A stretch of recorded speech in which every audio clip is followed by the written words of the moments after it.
Mengapa Allah masih membuat kita berjalan di atas muka buminya ini, di hari yang mulia, di bulan yang agung, bersama orang yang baik di tengah tempat yang baik?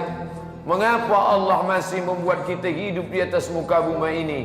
Ada rahasia di balik itu semua. Liyabluwakum ayyukum ahsanu amala. Allah menguji siapa yang paling baik amalnya. Banyak orang yang masih diberi Allah hidup, tapi dicabut Allah sehat. Mereka terbaring di atas kasur yang empuk, melelehkan air mata. Andai saja nikmat sehat itu dapat kembali, aku akan salat Jumat. Andai kesempatan masa muda kembali, aku akan beribadah. Apa mau dikata penyesalan tak bermakna?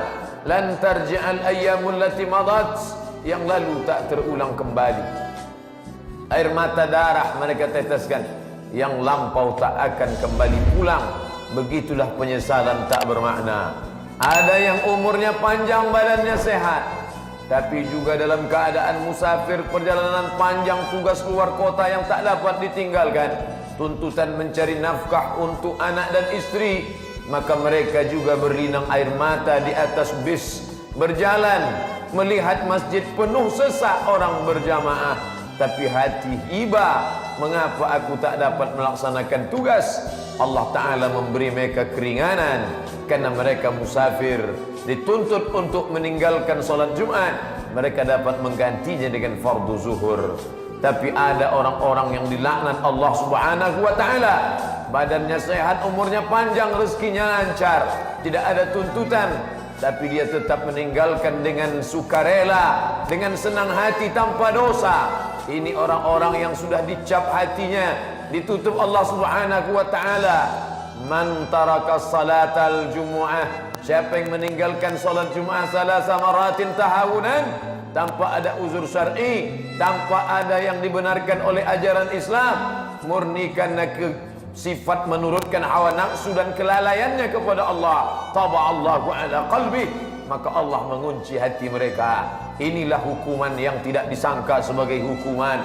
Ketika orang sakit menyangka dirinya sedang dihukum Allah, ketika orang sempit rezekinya menyangka dirinya sedang dihukum Allah, padahal hukuman itu bukan dalam bentuk kesempitan hidup, bukan dalam bentuk kemiskinan, bukan dalam bentuk penyakit. Sempit hidupnya karena Allah mengunci hatinya. Khatamallahu ala qulubihim, hati mereka terkunci. Wa ala sam'ihim, telinga mereka tersumbat. Wa ala absarihim, mata mereka tertutup. Hati terkunci, telinga tersumbat, mata tertutup. Summun, bukmun, umyun, tuli, peka, bisu, buta, la ya'qilun. Mereka tidak lagi dapat berpikir. La yarji'un, mereka tidak lagi bisa kembali ke jalan Allah Subhanahu wa Ta'ala. Mereka ini adalah orang-orang yang mati sebelum mati. Mereka ini adalah orang-orang yang tidur dalam keadaan lelap dan panjang. Mereka inilah yang disindir oleh Sayyidina Ali karramallahu wajhah. Sayyidina Ali radhiyallahu an, apa kata beliau? An-nasu niyam, manusia itu semuanya tertidur. An-nasu niyam, manusia itu semuanya terlelap. Falamma matu intabahu, ketika mereka mati, intabahu, disitulah mereka terbangun, disitulah mereka tersadar dari tidur lelap yang panjang. Ternyata ia hanya seorang miskin melarat, tertidur di tepi jalan.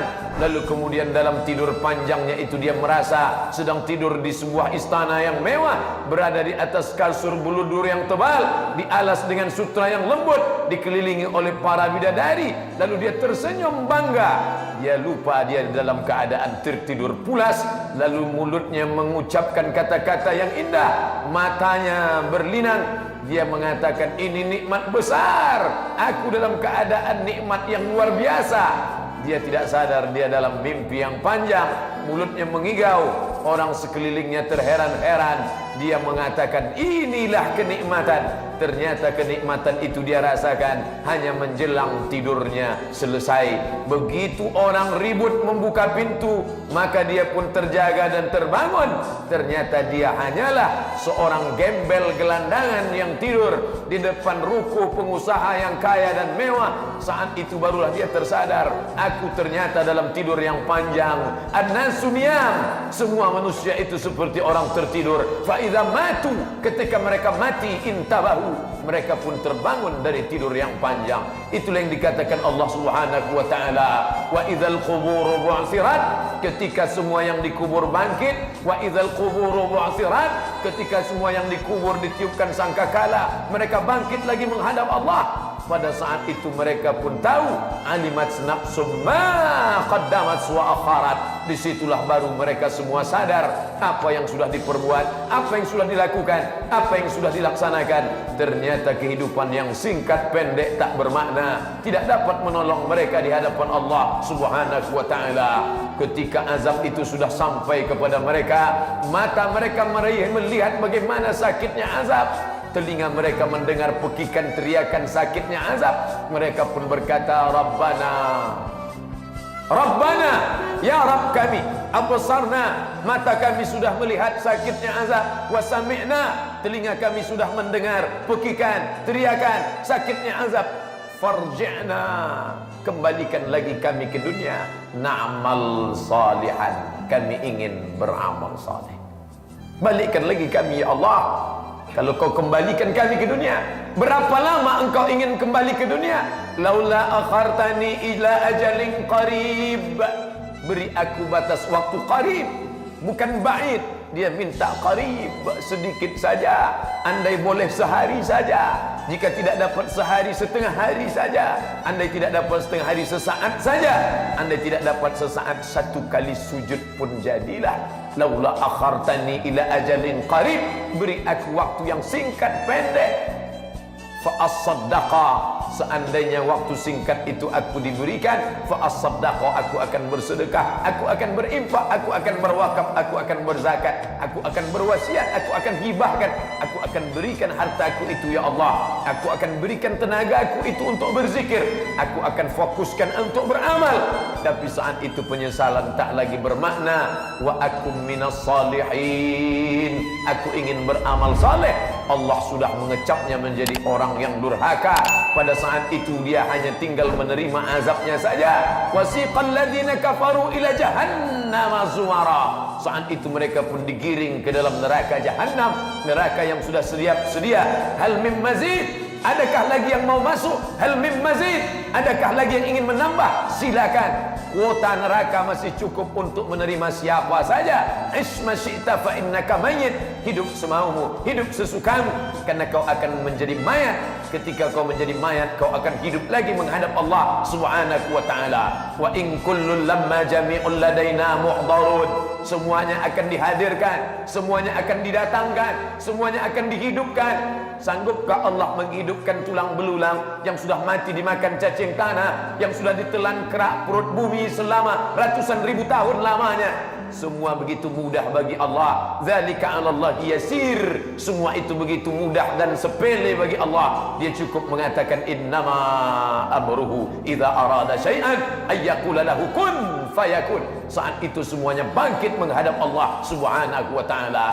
Mana harta yang kau cari? Pergi pagi pulang petang, perias banting tulang, semuanya tak dapat menolong di hadapan Allah. Mana anak-anak yang kau besarkan? Berapa kali kau tinggalkan salat karena anakmu? Berapa kali kau tak puasa karena istrimu? Berapa kali kau tinggalkan yang baik karena usahamu? Berapa kali amal soleh kau tinggalkan hanya karena mimpi panjang, hanya karena igawan-igawan yang akan berakhir dengan kematian? Ketika Israel mencabut nyawamu, disitulah engkau baru sadar, sebagaimana sadarnya Fir'aun ditelan Laut Merah. Falamma adrakahul gharaku, ketika air Laut Merah yang asin, pekat, pahit itu masuk ke dalam tenggorokannya, masuk ke dalam paru-parunya, saat itu dia tersedak dan mati. Saat itulah baru dia tersadar, ternyata aku hanyalah seorang raja dalam mimpi yang panjang, aku orang kaya dalam mimpi yang panjang. Hari ini aku terjaga di hadapan Allah. Apa amal yang aku bawa? La yanfa'u malun, hari itu harta tak berguna. Wala banun, hari itu anak tak berguna. illa man atallaha, kecuali orang yang datang menghadap Allah biqalbin salim, dengan hati yang bersih, bersih dari sifat syirik, bersih dari sifat kufur, bersih dari sifat takabur, bersih dari sifat hina, bersih dari sifat hasad, bersih dari sifat segala yang merusak hati. Allahumma antas salam, yang kita sembah adalah Dia Maha Suci yang bersih. Wa minkas salam, andai aku bersih bukan karena diriku tapi karena Engkau yang memberikannya. Wa adkhilnal jannata daras salam, masukkan kami ke tempat negeri, kampung halaman, tempat asal kami yang tidak ada dosa di dalamnya. Daras salam, rumah kedamaian, ketenangan, tidak ada dusta, tidak ada hiruk pikuk, tidak ada kepalsuan, tidak ada pencitraan, tidak ada kebohongan di dalamnya. Wa adkhilnal jannata daras salam tabarakta ya dzal jalali wal ikram. Maka pada saat itu ucapan yang mereka terima, yang selalu kita ulang berkali-kali, kita mengulang kalimat itu saking rindunya, saking inginnya, betapa telinga ingin mendengarnya. Maka dia katakan salamun qaulam mir rabbir rahim, keselamatan. Keselamatan bukan datang dari atasan, keselamatan bukan datang dari penguasa, keselamatan bukan datang dari orang kaya. Salamun qaulan mir rabbir rahim, keselamatan yang datang dari pemilik segala keselamatan, Allah Subhanahu wa taala. Maka kalau kita masih hidup ini sudah sadar, bersyukurlah. Kalau masih muda sudah sadar, istiqamahlah. Kalau sudah tua masih juga belum sadar, maka kita khawatir itu salah satu azab, bukan dalam bentuk api neraka, bukan dalam bentuk kemiskinan, bukan dalam bentuk kesusahan, tapi azab dalam bentuk terkuncinya hati, tak bisa menerima kebenaran. Syukur terbesar dalam lidah manusia, alhamdulillah. Syukur terbesar dalam perbuatan manusia, melaksanakan perintah Allah, menjauhkan larangan Allah. Tapi perbuatan ini tidak kita lakukan sendirian, karena orang Islam yang sudah menyelamatkan dirinya, lalu dia senang dengan keselamatannya, dia adalah orang egois, angkuh dan sombong. Betapa beruntungnya menjadi bawahan ketika atasan memperdulikan keselamatan. Bukan saja keselamatan kerja, bukan saja keselamatan etos kerja, bukan saja keselamatan perkantoran, tapi juga selamat dari azab Allah Subhanahu wa taala. Adakah keselamatan yang paling indah daripada selamat dari api neraka, keselamatan dari aliran sesat? Maka yang selalu dia minta, Allahumma inna nas'aluka salamatan, berikan keselamatan fid din, dalam agama. Karena dengan selamat agama itulah akan selamat di mata Allah. Selamat di waktu pagi belum tentu selamat di waktu petang, selamat di kala datang belum tentu selamat di waktu pulang. Tapi manakala selamat dalam agama, selamat akidahnya, selamat solatnya, selamat puasanya, selamat haji dan umrahnya, selamat matinya, mati dalam keadaan selamat dari su'ul khatimah, saling mendoakan, hadir dalam majlis ilmu, hadir dalam solat berjamaah. Itulah yang menyelamatkan dari azab Allah. Di dunia mungkin dia susah, di dunia mungkin dia melarat, tapi kesusahan dan kemelaratannya itu ada batasnya. Sampai akhirnya Israel datang, dia akan mati dalam ketenangan. Tapi kalau susah di hadapan Allah, susah dalam kehidupan yang hakiki, susah selama-lamanya. Faman a'rada an zikri, siapa yang menolak Al-Quran, siapa yang menolak agamaku, siapa yang menolak Rasulku, fa inna lahu ma'isyatan dhanka, kami akan bangkitkan dia, kami akan buat dia dalam keadaan hidup yang susah, hidup yang sulit, hidup yang sempit. Dia tidak miskin, dia kaya raya, tapi dunia ini sempit dalam pandangan matanya. Karena lapang dan sempit bukanlah pada rumah yang besar, lapang dan sempit bukan pada kendaraan yang mewah. Lapang dan sempit dunia ini ada pada hati, dan hati bukan punya kita. Ya muqallibal qulub, wahai engkau pemilik hati. Ya muqallibal qulub, wahai engkau yang menguasai hati. Qalbul mu'min baina asabi'ir rahman, hati orang beriman di antara jari jemari Allah. Dia kuasa membuat benci menjadi cinta, dia juga kuasa membuat cinta menjadi benci. Dia kuasa membuat sempit menjadi lapang, dan dia kuasa membuat lapang menjadi sempit. Dunia ini tidak pernah membuat sempit, dunia ini tidak pernah menjadi lapang, dunia ini tidak pernah membesar dan mengecil. Sejak zaman dulu dia seperti sedia kala. Kita yang memandang inilah melihat dunia lapang dan sempit. Maka ketika orang itu berserah kepada Allah, inna salati wa nusuki wa mahyaya wa mamati lillah, semua kuserahkan pada Engkau ya Allah. At-tahiyatul, segala penghormatan, mubarakatul, segala keberkahan, salawat, segala doa-doa, puja-puji, pujian, permintaan, permohonan, thayyibat, segala yang baik-baik lillah, bukan punyaku, bukan milikku, Bila saat ini aku dimuliakan orang, itu hanyalah pinjaman. Bila hari ini aku punya harta yang banyak, itu titipan. Kalau memang titipan, mengapa bersedih saat dia pergi? Kalau memang betul itu titipan, mengapa meneteskan air mata saat dia pergi? Itu menunjukkan mulut mengatakan titipan, tapi hati mengatakan berkekalan. Ini punya saya, ini harta saya, ini uang saya, ini rumah saya. Padahal Allah bolak-balik mengatakan lillahi ma fis samawati wa ma fil ard. Segala yang di langit, segala yang di bumi milik Allah. Bila ku pinjamkan kuasa itu kepadamu, pakailah untuk menolong agamaku. Bila ku berikan umur sehat badan, keluarga yang sakinah ini kepadamu, pakailah dia untuk berzikir mengingat aku. Betapa beruntungnya orang yang di saat lapang dia mengingat, di saat sempit lebih mengingat. Betapa bahagianya pada saat keluarganya rukun, sakinah, mawaddah, warahmah, dia bawa ke rumah Allah. Pada saat mesti berpisah karena kematian datang, dia pun tetap juga istiqamah di dalam agama Allah.